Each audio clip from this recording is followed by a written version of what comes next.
No.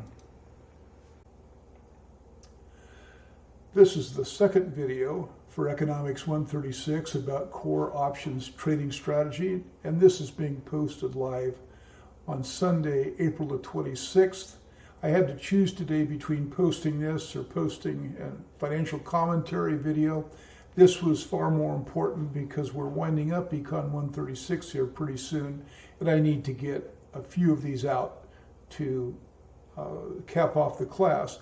Although if you're in Economics 136, I'm going to continue these videos even after your grades have been turned in, because the need to sort of customize them for the type of teaching format we have added a lot to the amount of work that I had to do to complete that. This slide set right here took a long time to put together, but I want to give you something that is very, very topical and germane to what's going on right now, and I want to do a good job of it. So let's get on into this, because tonight we're going to evaluate the Netflix strangle that we decided to not take because we had trackers working on it to see how it would have done otherwise, and now we can take a look at that and assess it. If you have a chance, if you're in Economics 136, go and take a look at the commentary associated with these two links on Reddit. Every now and then a trading pro will pop into Reddit in their Ask Me Anything segment and offer to help and give you some insights about how this kind of thing is done, and this is on the algo trading Reddit. That happened this week, and the person who popped in, who is NSFWMISC, that of course is somebody who can't be identified, had posted the same AMA last year, and the one on the top is the last year posting. It's much more informative than this year's. He's just supplementing what he said last year. And if you're considering working for the industry, especially if you're a sophomore or a junior and still have a chance to get internships, you really need to look at all of these and read through what he has to say, because he gives you a lot of background information about what this industry is like and how people are hired. Now, I chopped something out of this, not because of that, but because he made a comment that's germane to options trading, because it turns out he's an options trading professional and has been for some time for a large Chicago firm. And I think I know who he's working for, but I'm not going to guess that because he definitely does not identify the firm that he works for. You can tell from the posting, though, that he's been there for a while. So anyway, he is asked by someone here at the very top, John 99, he says a lot of people have been saying their trading is being run with more human involvement than usual. Are you finding this to be true? And what he means by that is basically, are machines just doing the trading now, or are humans using machines doing the trading? And the commentator, the AMA guy, who, by the way, I really appreciate putting this kind of stuff on Reddit, because this is really a huge amount of work for him, but it is informative for people like my own students. He says it depends on the space you're in. So he's a derivatives market maker. So when you're in there trying to use limit orders to buy and sell options, you may be working with this guy who's on the opposite side of the trade. He said, in my space, it's very true. The options space is moving toward a semi-manual hybrid where all the automated tools are built to ultimately function with a human at the helm. And this is what I've meant all semester long by computer-assisted trading. And this is why I like to emphasize trading options in this course, because of exactly this. This is a hybrid arrangement where you're using machines just like we are to provide you with a lot more information and even make the trade, but it's the trader ultimately, the decision is made by a human being. And that is not algo trading, that's computer-assisted trading. He said, I think there was a period of time, a decade or so, when people thought more powerful computers and better data would lead to the automation that dominates D1 trading. Now, D1 trading is a trading term that refers to Delta 1 trading, and that's any kind of asset that does not have a changing delta. And for the largest part, that's Forex and, of course, stock trading. So there is a lot of automation there, obviously, because if you're doing high frequency, high speed trading to make markets in SPY or in Nathan's Famous or in Ford or General Motors, then of course that is almost entirely automated. There's no room in there for human judgment because it happens so fast. So it was thought that would take over everything, as he says, to take over derivatives as well. That has turned out to be decidedly not true, as the derivative space is proving to be too complex, with human decision-making necessary to maximize profits. Humans are still far better at flexibly adapting to a new situation than the best of the best computers. And of course, as it goes on, you can read the rest of it. It's really making the point that even with machine learning, you really can't arrive at the level of complexity, at least right now, that the human mind needs to use to do such things as strangle trades. And if you're following self-driving cars a bit, there was a huge amount of promise about how machine learning in particular would practically have us on down the road ready to do this by now. And if you read about it, there's been some setbacks and some disappointments, despite the billions upon billions of dollars that is being spent on using machines to try to evaluate what we do every day when we drive down the road, that they have met with very limited success on key areas of driving that you're probably aware of.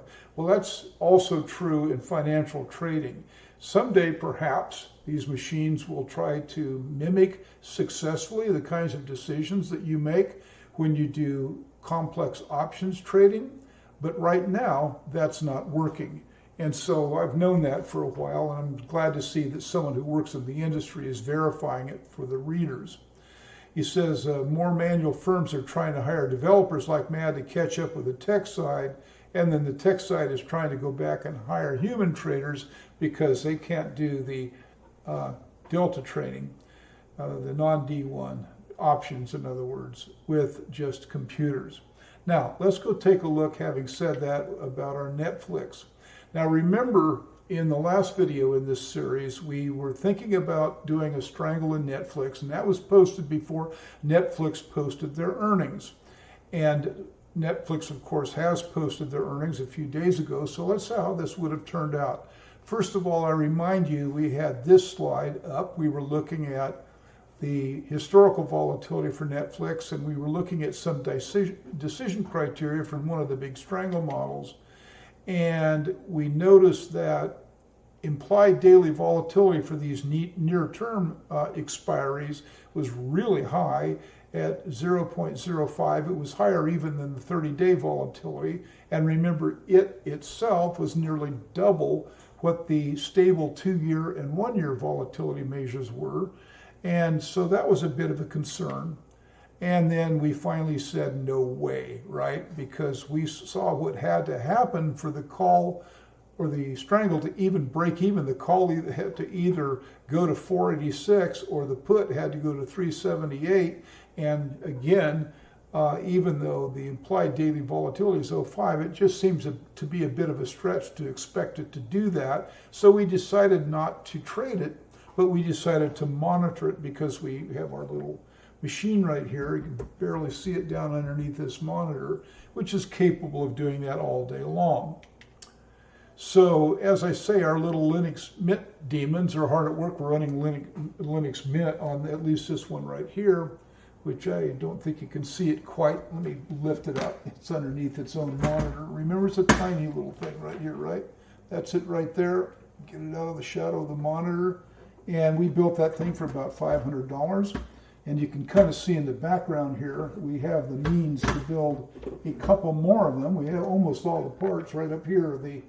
Right here, the new Ryzen 3 $89 processors. But we still need some parts and we can't get them right now, so that's going to have to wait. So anyway, all during this week, we were running the in-pause models, which run out of this automatically, tapping into IB to see how this trade would have gone and what we can say about the nature of the trade as it posted the earnings report. And so that's what we're going to take a look at now. Now here's the tracking results of those. And remember, we were tracking a 435 call and a 430 put at two expiries, April the 24th, which was Friday after the end of day earnings report on Tuesday, and then a longer one on May 15th. I don't trade the longer ones for reasons I'll continue to explain here, but I figured, well, let's take a look at it. Now, this slide set is being posted again as an attachment PDF file under the comments. Again, if you're watching it live, it's not there yet, or if you watch this right after it posts up in the archive, it won't be there for an hour or two. But then finally, when I have access to it, I add all of that material so you can go back and look up the slide set later. But I also, of course, post it on the website, although that sometimes doesn't happen for a day or two. So the yellow line represents the evening of the earnings report. Remember, the earnings report comes after the market closes on Tuesday, and there's not much you can do about the options and how they react until early Wednesday morning when they open up. So we're not going to go through every last thing that we have entered here, but let's look through part of it.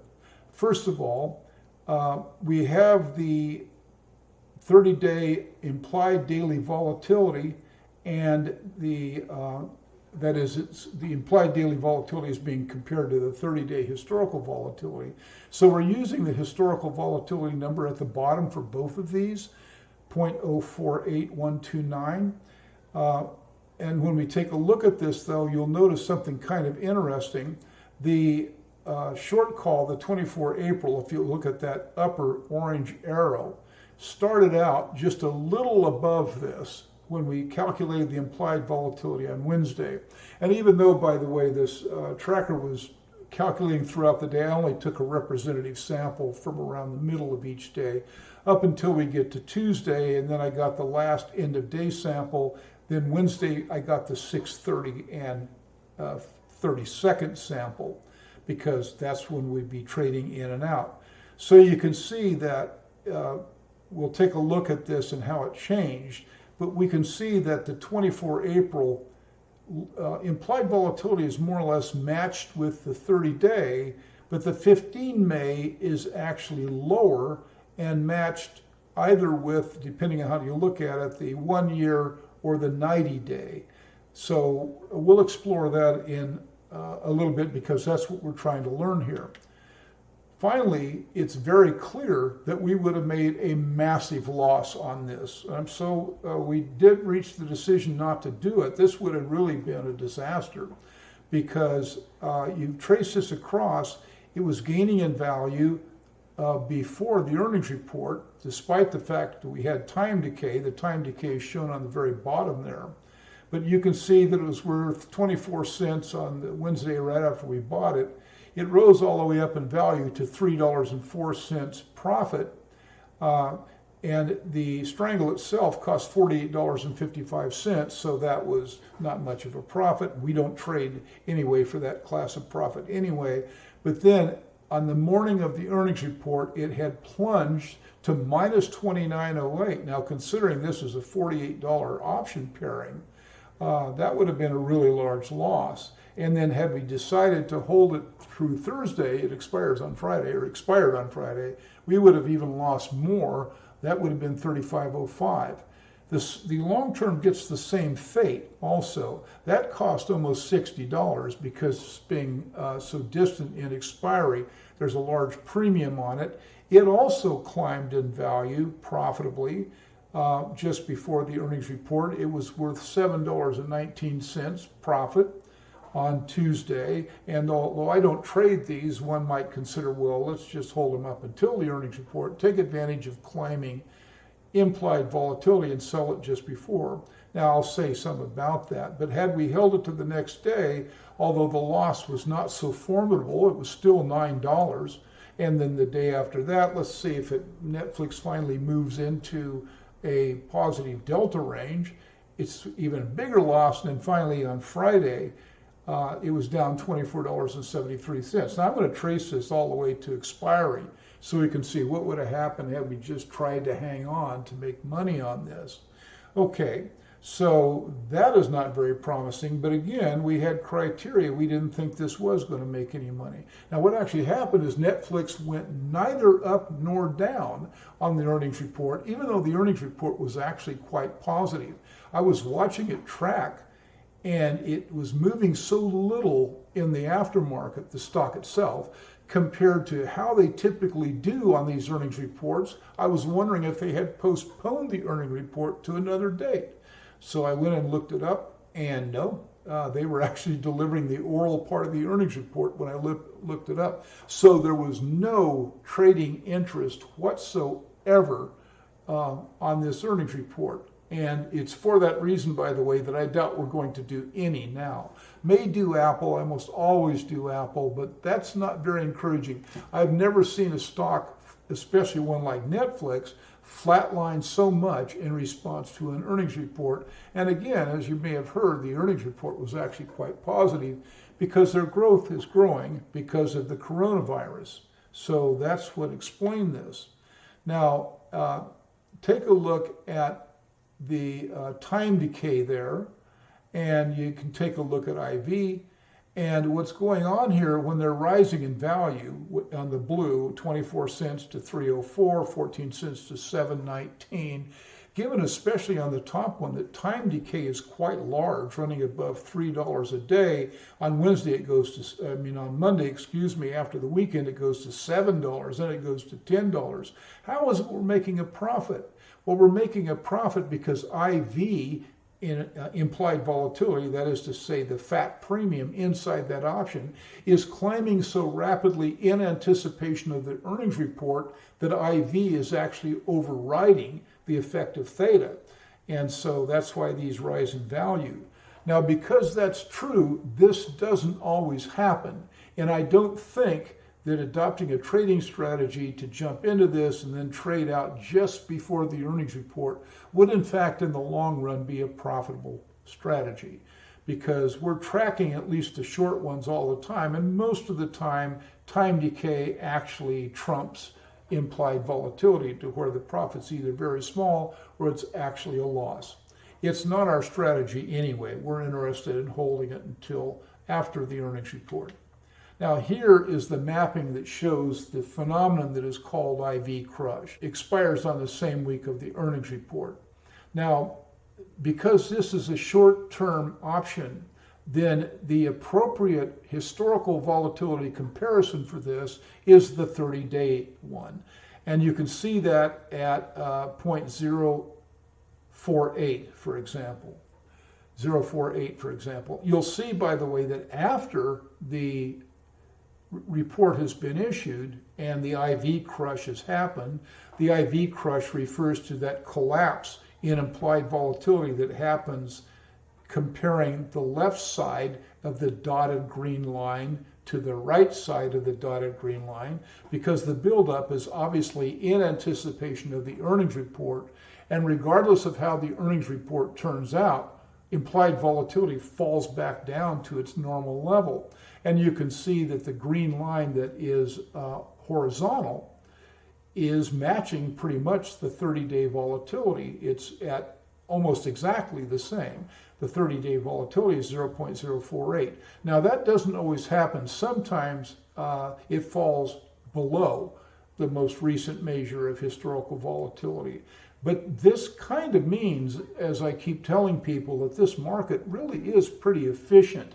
As soon as the earnings incident is over, the market tends to return the implied volatility to some reasonable estimate of historical volatility for high volume, highly liquid stocks. And that's exactly what happened here. But of course, if we were comparing it to the 1-year volatility, it would not appear to be doing that. And so that is my frequent complaint against commenters on YouTube and whatever about options trading, or especially in Reddit. They simply trade or look at one measure of volatility, and it's an annual measure of historical volatility that is provided by their brokerage. And it's not at all adequate for what we're trying to do in a complicated trade like this. This is why we calculate 4 measures, not 1 measure of volatility. And of course, we're using daily volatility. Why would you use annual volatility for a 4-day trade?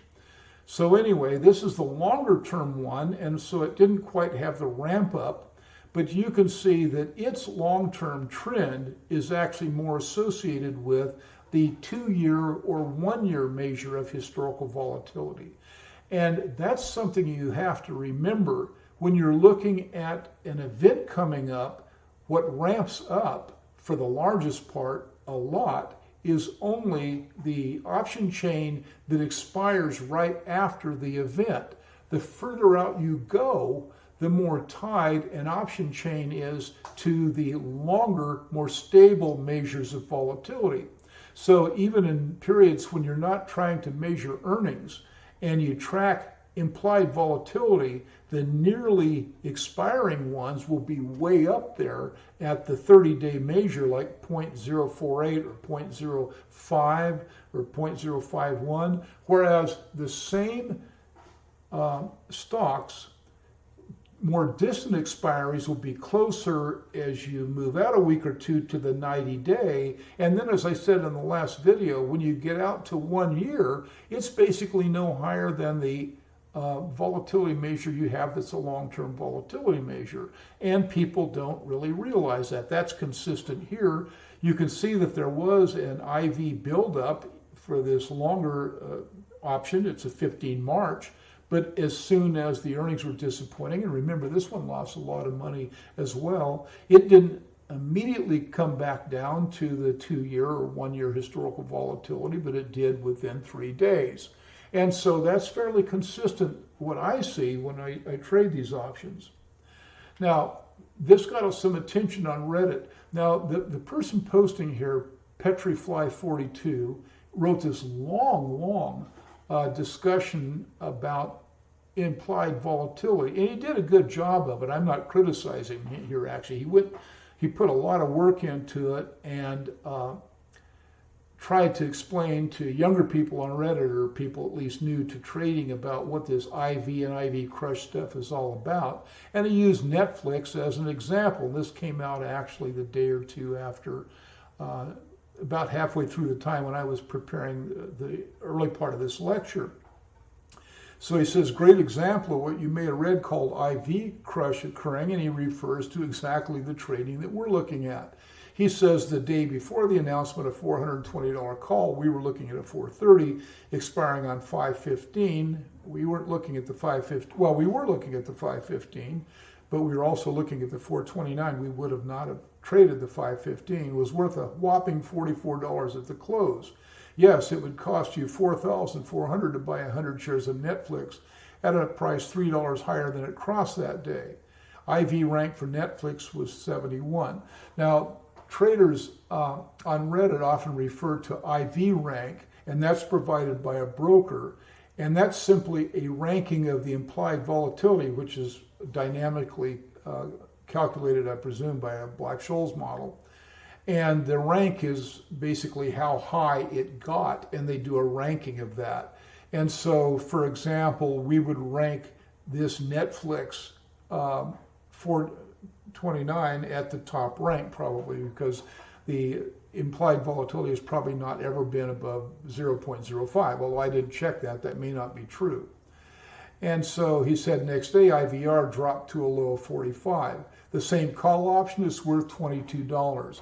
So he's more or less referring to our May 15th call, although he has it at a different strike. He's looking at 420. And that actually misses the point. These options will be worth more. And so I think he did a very good job of explaining it.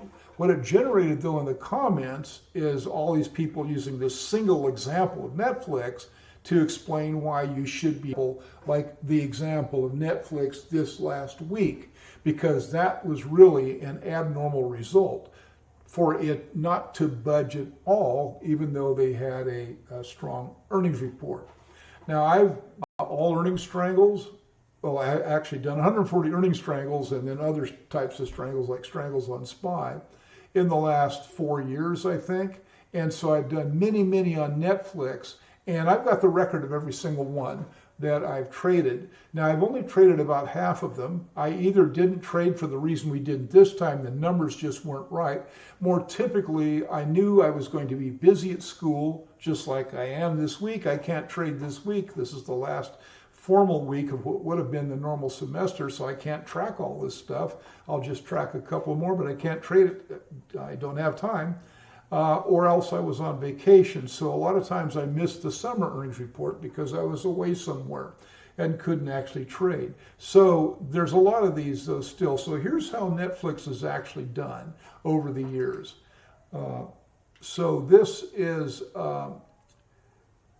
one we missed because we were at Pechanga on fall break. This one would have been a loser at open and a huge loser if we had delayed any of the trade. And so this is October 2019. So we did not trade this one because I was actually playing poker at Pechanga, but that one would have been a loser.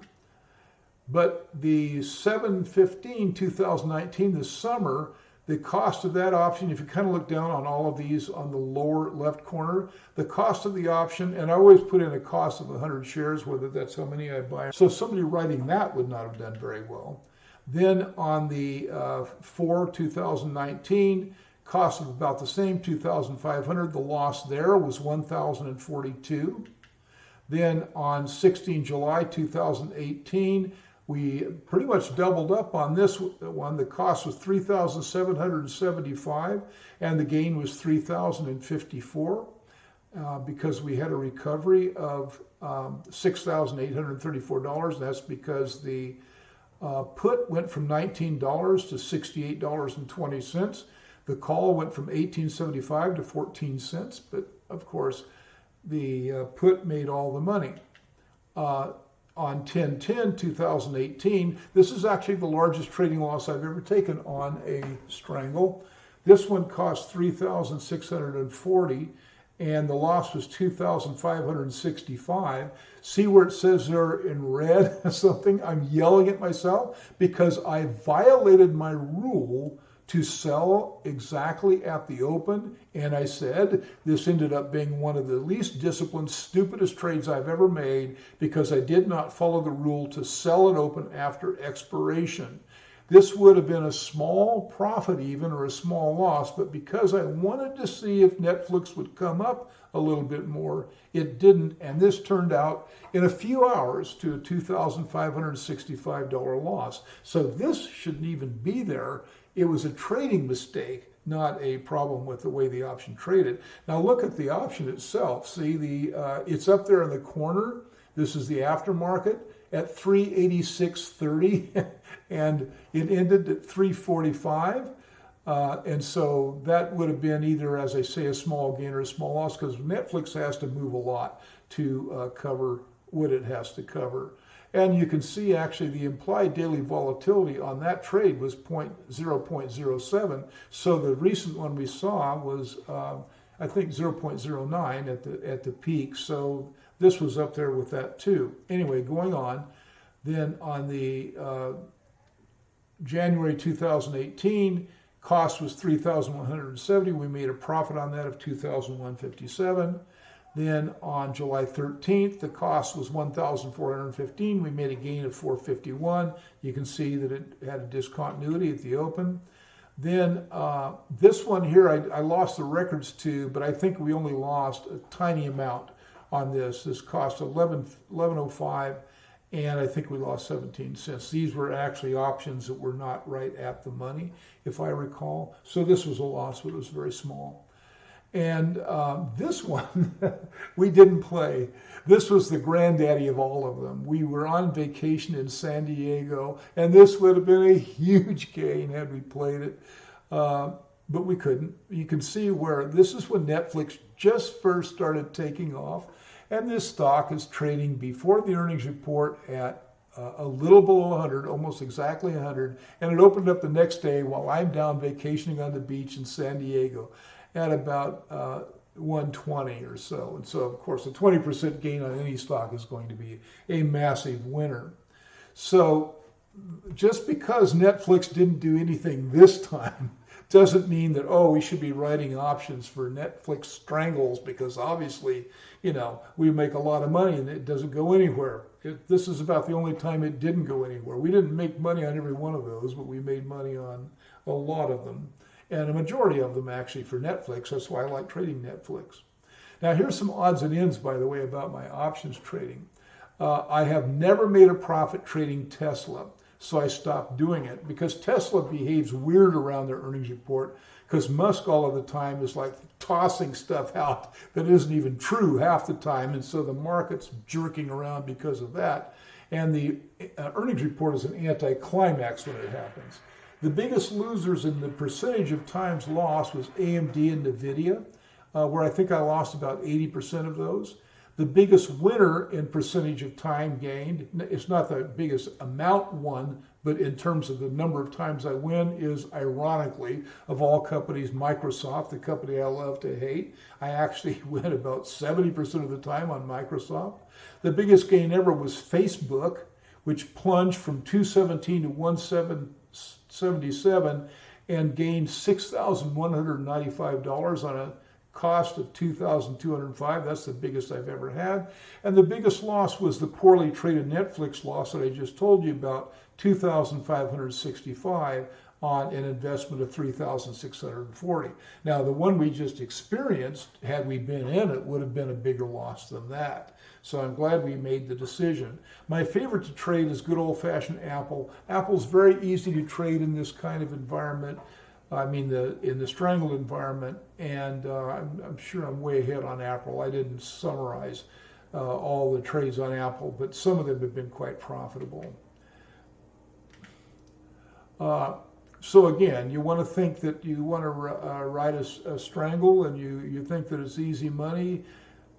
There's something else you'd better remember if you're considering riding strangles, and this is really significant. Here we're looking at Facebook. And this is the Facebook trade that I was talking about. You can see the results of it down there. This put option was 410, and the next morning after the open, it was $28. Now the thing is, this is the kind of trade where you can't get out of it until the market opens. And when the market opens, you can see by these discontinuities, look at where this thing opened, that you're trapped in the loss. There is no way a stop order or anything else is going to take you out of this. So if you go into this with a put that you've written and you put in a stop, well, the market's closed on the weekend and that stop will not be executed. It won't go through the stop. It'll just open way below the stop at a huge loss. And again, you wrote this, you got 410. It was not written, by the way, the day before. It was written 3 or 4 days before. You wrote this for 410, thinking you're going to be able to get out of it, and you discover that the option is worth $28, and you actually get assigned, which means that before you can do anything about it, you get assigned, which means you've got to sell 100 shares of Microsoft at the price, in this case, of 205. This is, often I trade these, by the way, when it drops a lot like this in the aftermarket, and you see it happening, even though you can't trade the options, there is no aftermarket trading in options to speak of, even though you can't trade the options, you can simply buy the stock. And so I often do that. I didn't do it here because the option had a strike not of 217 or 215, it had a strike of 205. So I realized that simply trading the option out early in the morning at 6:30 and say 30 seconds would make more money than buying the stock itself. But how would buying the stock works? Well, you can trade stocks in the aftermarket. So if this happens, if Facebook suddenly plunges in the aftermarket from 217 to 177, then you just buy 100 shares at 177 and go to sleep. You're done. And then on Monday, you don't even have to get up and worry about trading out of your option. All you have to do is exercise your put anytime you want.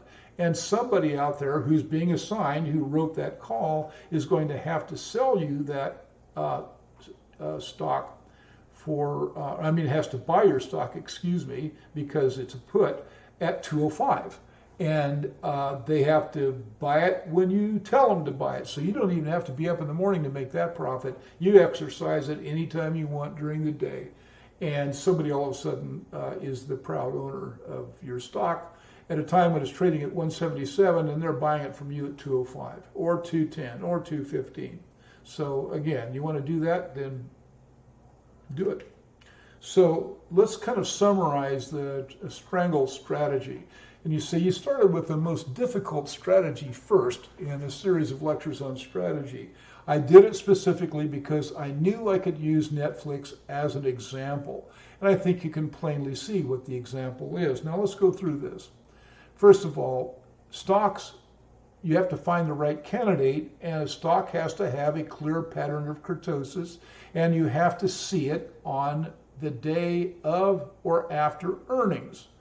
And you don't have to back test. You can't back test for something like this because these are, as the opening slide said, these are judgment calls you make dynamically in the heat of the moment. And there's no way a back tester can pick that up. Instead, what you have to do is get 3 years of quarterly earnings with our program, I think it's HVIEX, not HIVIEX, and go back and grab the earnings. Now, unfortunately, currently with IEX, you can't grab 4 years of earnings or 3 years of earnings unless you pay for the service, which I do. For a while, they were providing it with the free account, but now they don't, although it's not very expensive to subscribe to IEX. So in the case of Facebook, take a look over there at the side. You can see all those really at least two big X sigmas. One is -10. That, of course, was that massive, that's a 10 sigma move that happened because of an earnings report. You need to see 3 or 4 of these over 3 years of earnings. Now, sometimes go back as far as 6 years. You've got to see a few of those there. This is not a candidate. And what you're looking at are kurtosis examples tied to earnings. The stock must be normal otherwise, and this is one of the reasons we didn't trade this week. Netflix actually was more or less normal, but the underlying index was not. Remember, I said this is not normal. And if you're using a Gaussian model or a Gaussian-based model for trading, you should suspend trading, in my opinion, and either use a different model or just go to intuitive trading if you're good at that. Most people aren't. Until such time as the major market returns to normal. This is not a normal market, which is why I'm not trading very much right now, except in futures. Use the model to check and contrast HDV and IV and the signal ratios. And of course, you need to run the in-pause demons for our candidates. And so running in the background is this thing going all the time. This little machine, or the one in my office, and I'm building 2 more with these two CPUs right there. You can't see it, but there's a thread ripper up there, the big one, the 3970. I can't get the motherboard for that right now. That's why I'm not building that. Anyway, yeah, we're running it. We ran Google, Snap, and Uber, did this time around. So you can see we're letting the model check out all this stuff. They're checking the historical, they're checking the implied, they're checking it like ranges that the stuff has to trade at for you to break even, and it's feeding it to us all the time. And we didn't trade any one of these last time. Google would have made money, but Snap and Uber would not have. So we only trade the expiry that is on the Friday after earnings. And so in this case, it was a April 24 expiry because earnings were end of day April 21, and the reaction to it was April 22nd. We get into position usually on the Thursday or Friday of the week before X sigma starts ramping up. That is to say, IV starts moving way far away from historical volatility, as it did in those bar graphs. And by the time even we do this, it's already up to 1.5 to 2x, and it's going to go to 3x or 4x very possibly. The earlier you get into it, the less likely that's going to be, but the greater your time decay as you approach the actual earnings date. So the sort of sweet spot for us tends to be like on a Thursday or Friday if you have an earnings report on a Tuesday or Wednesday of the following week. I've done that for years, actually. We never exit with a profit on the day of earnings, as we could have done here. You see that 304 is X'd out. That is not our strategy. And the reason it's not is one time I left a huge gain on the table because I got a little nervous about it and decided to take a modest profit on the late market on the day of the earnings report. And the very next morning, oh my God, I would have made so much money. And I said, look, the strategy is to play the earnings, so don't be tempted to get out of this. There's a lot of people who get on Reddit to say they play this, but it doesn't always go up like this. Even this isn't necessarily profitable. It just happened to be in this case. And of course, we do all of the purchasing and all the sales with machine algo. And that one is our IB API-call, that option-limit order-version 1.3. That's the one we're using right now. So I don't manually trade. I decide to make the trade. I tell this is what I want you to trade, where it picks up the information that it needs to figure out what it wants to trade from the strangle model. I don't get involved and I just sit there and watch it. I tell it when to do it, and that's about it. And boy, does that help, because the limit orders are just flying at the market open, and we trade out. And we say we exit the profitable leg. Actually, we exit any leg. We exit the leg that has the highest values, what that should be, because sometimes it's not profitable. We exit the highest value leg within 30 seconds of the market open with the machine algo. And you say, well, where'd that rule come from? It comes from me tracking every single trade I've ever made as to whether I would have gained or lost by procrastinating. And here are just 4 that I randomly chose from this massive visual database. Wait and lose, didn't matter, wait and die, for example. So the bottom one was a Google trade. We didn't actually trade that, but had we done it, then the massive gain we would have made, or small gain we would have made, I guess in this case, would have turned into a loss. And so there are many more of these that lose if you wait than gain if you wait, although you occasionally find an example of where it's actually going to gain. But the mass majority are wait and lose, that's why. And then finally, all this discussion of IV crush is irrelevant. That's what I keep telling people on Reddit. Either one of your options has gone very close to 1 delta, and it doesn't matter what the IV is on it because the premium has disappeared at 1 delta. That's practically the definition of 1 delta, and the other leg is worthless and you don't care. But if your option has had this discontinuity where it moves up to, as we showed here, 1 delta, and what I'm pointing to there is only 0.65 delta, again, that's another reason for not really wanting to trade this. It doesn't get to 1 delta and never a candidate for our purchase. But IV crush doesn't matter. Both as 0.45 delta. If one of those makes it up to about 0.85, 0.9, you're going to make a lot of money on that because it did that. And the fact that IV crush comes along, then who cares? So basically, that's kind of the way we trade strangles. And I think this is a very good example of how you have to have some criteria for weeding them out. Now, here's some key takeaways from this. And by the way, the next lecture is going all the way back to the core beginning, and we're going to start thinking about this mathematically again. I needed to get this out ahead of time because it was topical, happening, and we could see it actually happen before our very eyes. So here's the key takeaway you've got to understand. I am not going to give you a quiz on the details of any of this, just the superficial stuff kind of, that it's the back here because of the circumstances this year. Remember, I'm not going to be harsh to you on grading. An options trader needs to have at least 3 good measures of historical data volatility. And that's it. And nobody does. This is one of the reasons I think that people have trouble making money on options. An option trader needs a good model to estimate recurring implied daily volatility. Do not rely upon the broker-provided estimates of implied annual volatility. What is anybody doing using an annual volatility measure for 4-day trades? It first of all gives you the impression that volatility is relatively stable, when in fact we know it's not. If you're making daily trades, then use a daily measure. An options trader knows how these match and are paired. You know that the longer term expiries, we're going to have IVs more associated with a long-term stable historical volatility. We know that the front options are going to be a lot hotter than that. And if the market's moving, they're going to be associated with only 30-day volatilities, not the long-range stuff, as we saw very precisely in this example.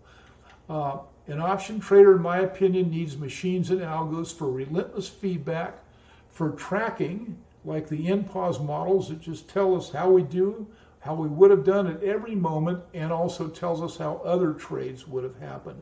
Because again, the very same model that I used to select the trades in the first place that says this is the best option, that model feeds into the NPAWS model regardless of whether we make the trade or not. So we're tracking whatever the certain kinds of trade. Kurtosis is your friend, not your enemy. You want a fat-tailed event to happen. You want a 6 sigma move or a 4 sigma move or a 10 sigma move. That's what you're trading, and it's clearly not directional. You don't need to know whether the earnings report's going to be a good report or a bad report. Strategy is very important, as does making good trades. That is to say, it's not just buy it at any time, or if you're on your smartphone, punch the buy button and get it at best ask. I don't think in my life picked up anything for best bid or best ask. I always pick it up for somewhere in between, except in high-speed environments where I know there's a loss.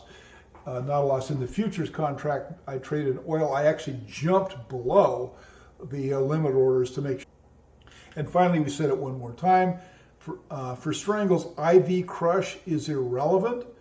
As a fat-tailed event, one of the options has to get close to 1 delta, and what happens to IV the day after it does that, or the same day that it does that, is of no relevance at all. Now, I know that was a little on the longish side, but we dissected this trade very, very closely. So I think that I hope that you're able to get some benefit from it. Now, I'm hoping tomorrow to be able to post the lecture I've already put together for going back to the roots and thinking about how mentally we value any asset actually out there in our model, but specifically how we conceptually value an option. Tomorrow's would have been the opener had we not had this opportunity to take a look at this complex trade. So that's it for this night. I'm kind of tired. You're probably kind of tired if you're watching it live, so we'll see how it works out.